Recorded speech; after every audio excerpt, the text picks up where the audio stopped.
¿Tienen alguna pregunta para los doctores? ¿No? Sí, doctor.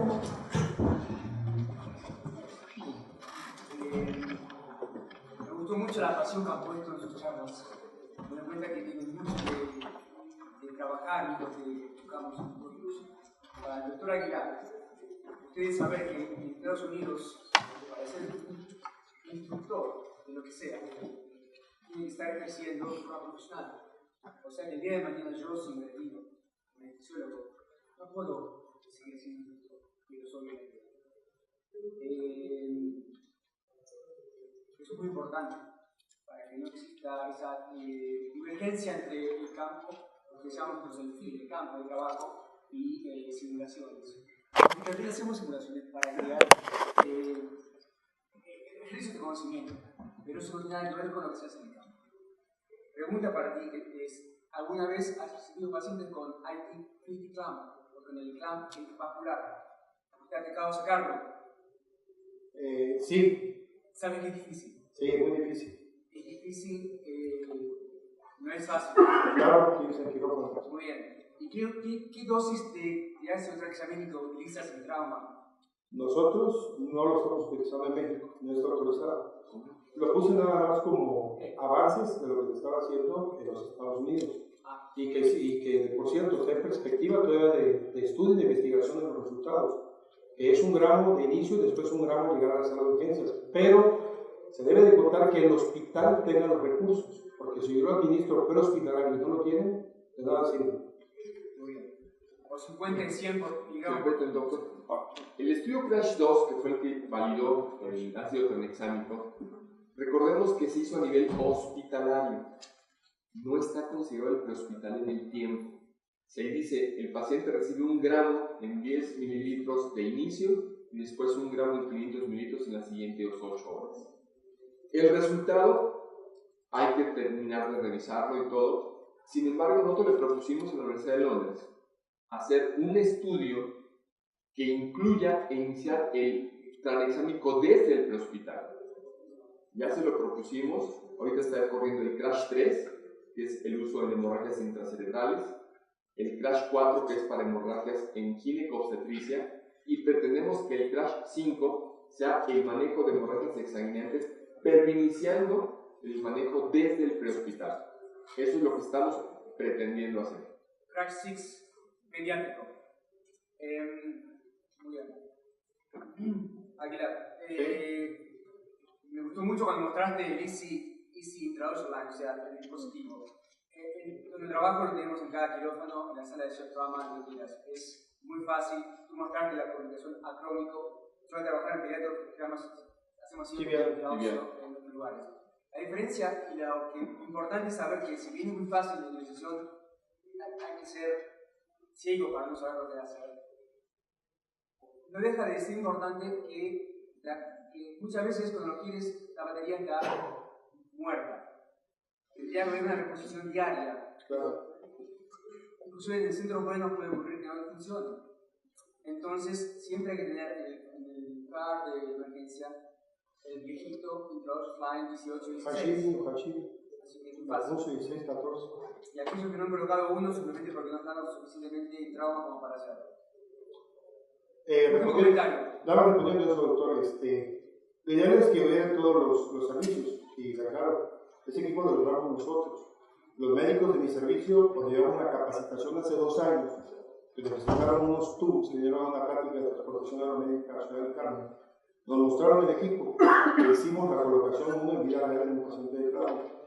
La cooperación de nosotros fue que lo adquirimos, pero le digo, doctor, no seguimos dejando de usar los pulsos 14 y los pulsos 16 miligramos, y con excelentes resultados. Un poquito más tardado, requiere un poquito más de entrenamiento, tiene los mismos resultados al momento de infusión, pero el equipo es caro, para nosotros es caro. Una de mis cosas, como que yo hago a los estudiantes de medicina cuando ingresan por la vocación de anestesia es el aparato. Primera vez que lo usan. Y es muy fácil. Pero es simplemente para que tengan una noción de lo que pueden poner. Claro. Comentario para el doctor Isaac.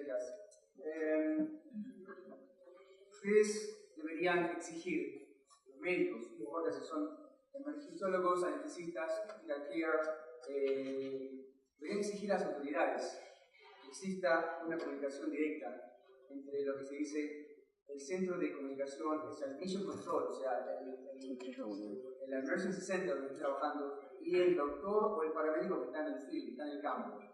Eso es, sin duda, una de las condiciones más importantes para la sobrevida del traumatizado. A mí me tengo que estar en guardia el lunes, en trauma, shift de 12 horas. Mi trabajo es colocación continua en el mission control con paramédicos o médicos que están en ambulancias, en el helicóptero, en el trabajo, y siempre tenemos la posibilidad de ver los monitores o si no tenemos la comunicación directa para lo que haga falta. Eso es fundamental.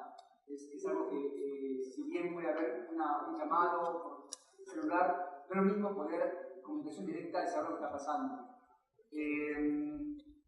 Y dejo de hablar para decir que cuando ingresa el paramédico o la persona que trajo a ese paciente, tiene como obligación, estipulado por protocolo, quedarse en la sala de shift trauma entre 15 a 20 minutos, no solamente para lo que es el handoff, lo que es la comunicación, sino porque muchas veces nosotros tenemos información que hemos mantenido, pero ellos aprenden de lo que ha pasado y es parte de esa educación continua, es parte de lo que ocurre. Como lo que hicieron ellos, lo que nosotros podemos haber manejado, ellos lo están viendo cómo se ocurre. Esto es cerrar lo que se llama el 360, o sea, cerrar el círculo. No es que ingresan, lo tiran y se van. No, 20 minutos, mínimo. Aquí hay dos cosas importantes, doctor. Aunque parezca mentira, tenemos 30 años peleando porque esto se logre. Sin embargo, bueno, la autoridad de salud no lo ha querido reconocer. Y algo que yo sí le critico mucho a la comunidad médica en mi país es que pocos médicos nos dedicamos a entrenar técnicos. Yo tuve la fortuna de ser médico de un hospital privado durante más de 10 años y ese hospital de repente empezó a tener un incremento importante en pacientes que llegaban por ambulancia. Y el cambio simplemente fue porque a los técnicos cuando llegaban los metíamos al cubículo de choque con nosotros y trabajaban con nosotros. Y los empezamos un poquito a retroalimentar.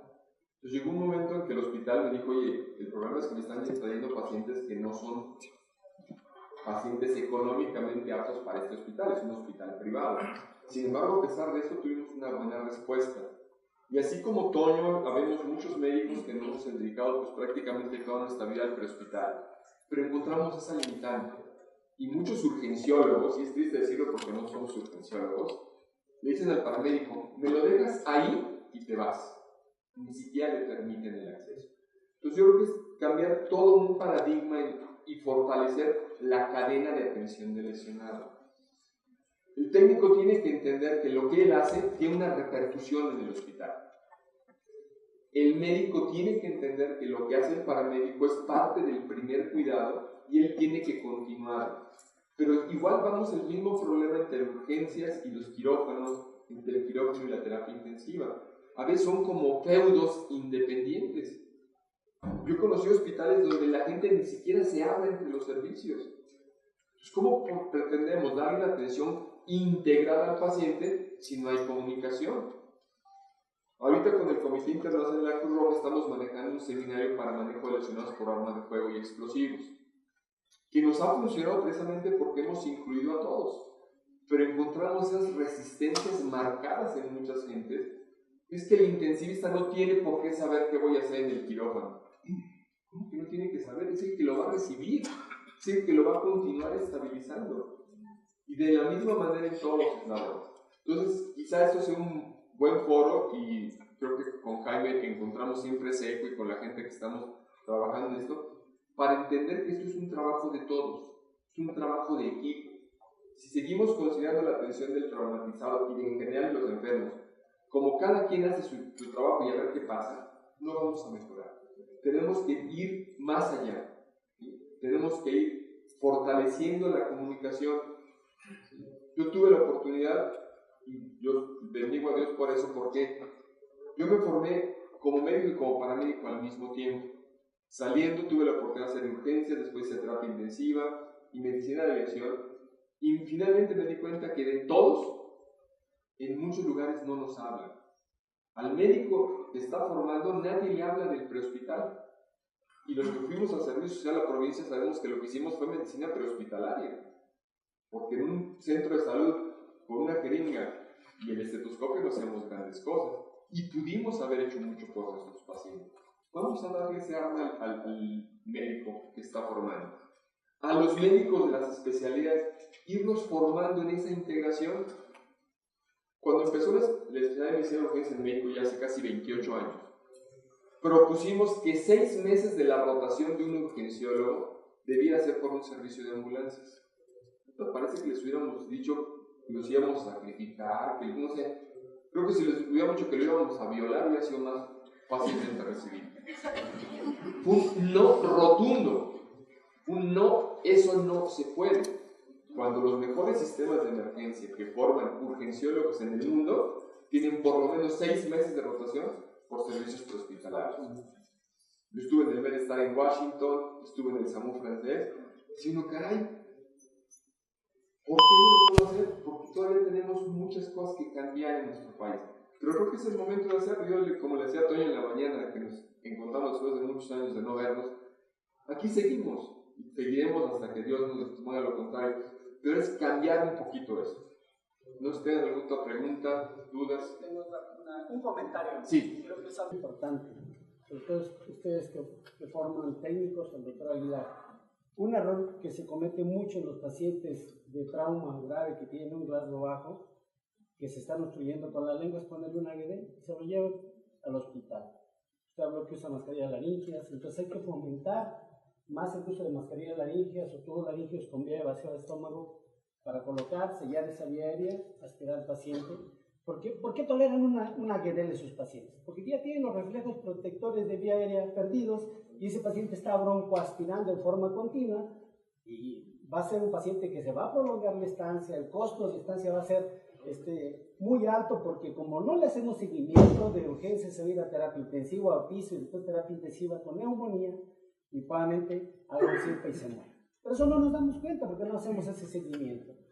Para los anestesiólogos, veo a los anestesiólogos que sacan por las prisas de quirófano a recuperación pacientes con GEDEL, por favor, es un error grave, porque el paciente, ¿por qué tolera la GEDEL? Porque tiene los reflejos protectores, debiera estar deprimidos por efecto de anestésico, pero yo lo saco y lo dejo en recuperación 1 hora, a veces tardan hasta más de 1 hora con su GEDEL, ya que despierta el paciente solito se la saca. Pero ese paciente ya estuvo broncoaspirando. ¿Qué va a pasar? 4 o 5 días después empieza con fiebre, al rato una neumonía y no se pudo ir. O al tercer día.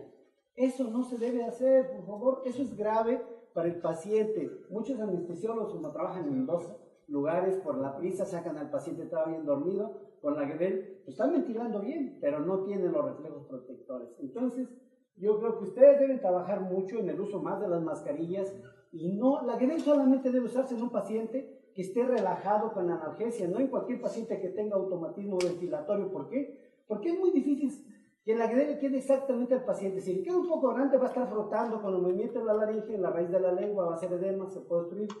Si queda corta, va a estar frotando en la punta del epiglotis, en las estructuras que están ahí aledañas, va a ser edema y al rato se puede obstruir. Pero lo más grave es poner GEDELs en los pacientes que no tienen los reflejos protectores de vía aérea recuperados completamente o los tienen deprimidos por un trauma o por un choque hipovolémico.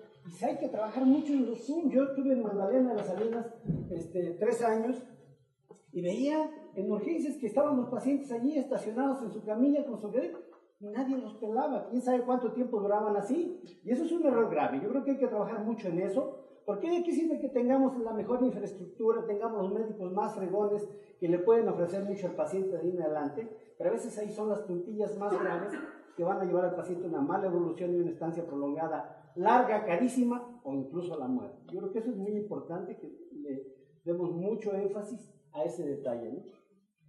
Estoy de acuerdo contigo, pero justamente ese error se limitaría si tú me dices que ese paciente con la comunicación directa está con un Glasgow Coma Scale de 8 o 9, el que tú quieras darme, yo inmediatamente la indicación que te diría es intúbalo o pon una arisca. O sea, tiene que haber una comunicación.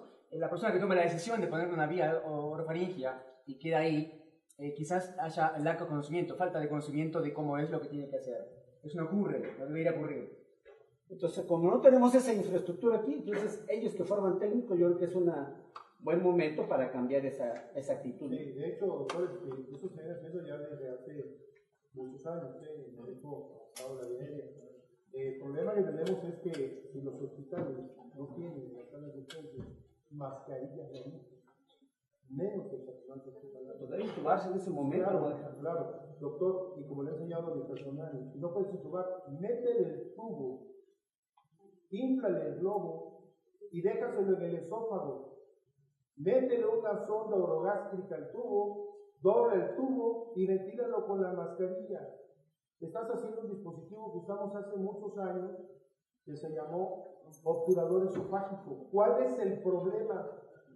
Es que no puede intubar, ya está obturado el esófago, ventílalo, evitas que entre aire y está descrito que si yo meto un segundo tubo perfectamente lubricado, ¿a dónde se va a ir? A la laringe. ¿Cuál es el problema? Y ese es el error que tenemos, doctor, que cuando intentan intubar por primera vez y ven que está en estómago, lo quieren retirar y producen broncoaspiración al paciente. Déjenlo ahí. Doblen el tubo en la comisura, inflen el globo, metan una sonda por el tubo, vacíen la cámara gástrica y ventilen al paciente. Eso es un obturador esofágico. Antes de los dispositivos que conocemos actuales, el doctor y yo manejamos uno que se llamó PTL, para inflar el lumen. Manejamos los obturadores y después ya de lujo manejamos el combitubo hasta que empezaron a salir al comercio, porque las mascarillas tienen muchos años que están fabricadas, hechas. Empezaron a comercializarse las mascarillas y es lo que tenemos el acceso. Doctor, yo retomo ese punto, gracias por su comentario. Ojalá regulen a esos pseudoinstructores. Yo hago mucho, y cuidado ustedes, doctores. Yo no tengo nada contra los médicos generales, por el amor de Dios. Yo primero, antes de ser licenciólogo, fui médico general. Pero ¿cómo un médico general me va a estar enseñando a mí a hacer ese? ¿En dónde trabajas? En un centro de salud, viendo las 3 Cs, catarros, caídas y popó. Entonces, ese es el instructor a CLS. ¿Tú me vas a enseñar a mí a CLS? Por el amor de Dios, vuelvo a repetirles, cuando la Secretaría de Defensa Nacional tuvo el control, como bien dice usted, doctor, de estos cursos, hubo seriedad y profesionalismo. Cuando nos dejaron a los civiles el control de esos cursos, los cursos se prostituyeron en grandes negocios. Yo conozco jóvenes que ni siquiera son médicos, son y tienen así, lleno de escudos aquí, se ponen en la banda como si fueran señoritas de México, lleno de sectores, como decía el maestro Giovanni Porras, que en paz descanse. Entre más sectores y entre más grande la firma, más estúpida la persona. Entonces, ojalá, doctor, y esto sirva para todos. Vuelvo a repetirlo, y viene la invitación otra vez. Los invito al curso PTC. El doctor tiene estructurado un curso ahorita de lesiones por arma de fuego. Entonces, yo creo que es momento de promocionarlo para que lo tomemos, no lo he tomado.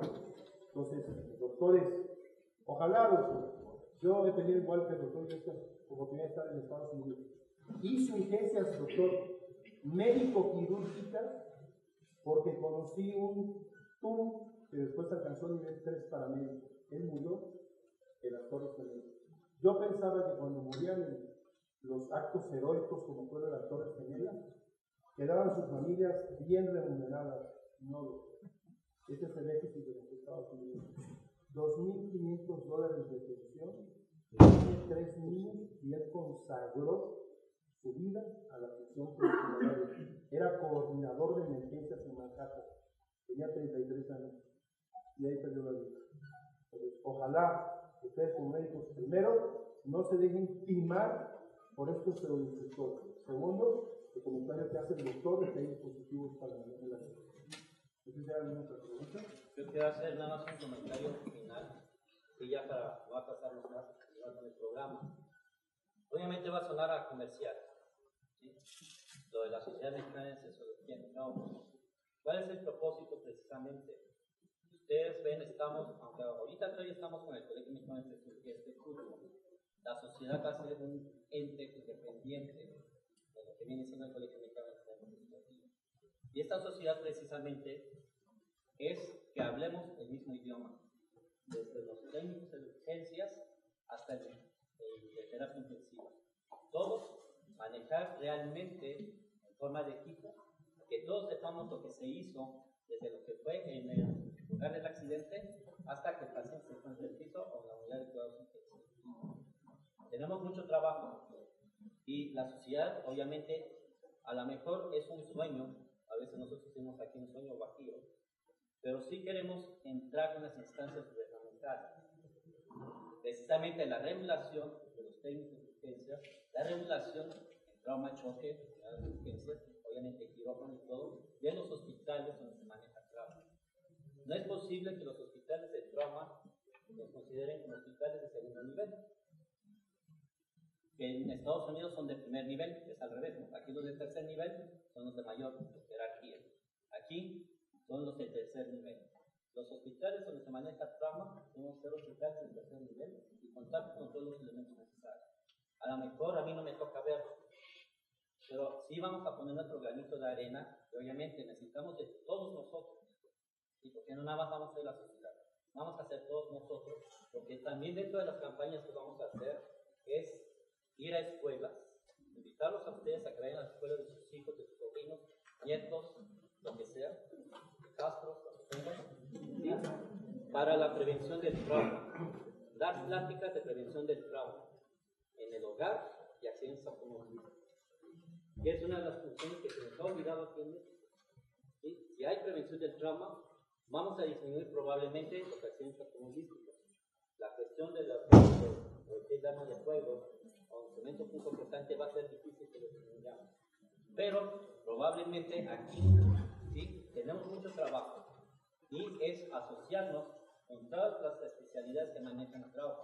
Por eso están invitados dentro de lo que es nuestra sociedad, no solamente anestesiólogos, sino todas las especialidades. Y trabajar en pro de que se disminuya la movilidad y la mortalidad. El PTC, ahorita, los archivos por parte del Colegio Mexicano de Sexología, ha faltado difusión, pero a partir ya de lo que es el año entrante, la Sociedad Mexicana de Sexología en Trauma la va a hacer cargo del PTC. Va a tener mayor difusión, mayor número de cursos a nivel nacional. ¿Sí? Y ya nada más para terminar. Jaime, te quiero felicitar por tu iniciativa de protección y sobre todo por la parte de prevención que estás hablando. Todos aquí manejamos, pero para manejar el tema de licencia allá necesitas hacer 6 horas de lo que es prevención de alcohol, tomar. Es bastante rudo ver lo que ocurre. Y no solamente pasa por eso, yo creo que aquí en México, estaba diciendo ayer, el primer caso de trauma es la intoxicación. Te di un ejemplo personal. Una de mis hijas, una noche, tomó de más, tuvo un accidente. ¿Cuál es la resolución de eso? Hoy en día, ella para ingresar su auto necesita soplar en un alcohol. Si no está en verde, el auto no se enciende. Está bien, habla de tecnología asociada con esas cosas. Le pasa a una chica que es muy centrada, una mala noche, lo que quieras. Pero la prevención es fundamental para evitar trauma. Entonces, lo que tú quieres hacer de enseñar me parece condición sine qua non para poder mejorar el sistema. Y creo que tienen que ustedes llevar a los directores, a la gente, a los senados, lo que sea, la concientización de que ellos también van a ser pacientes algún día. ¿Y cómo quieren ser tratados? Bueno, pues muchas gracias por los comentarios. Gracias por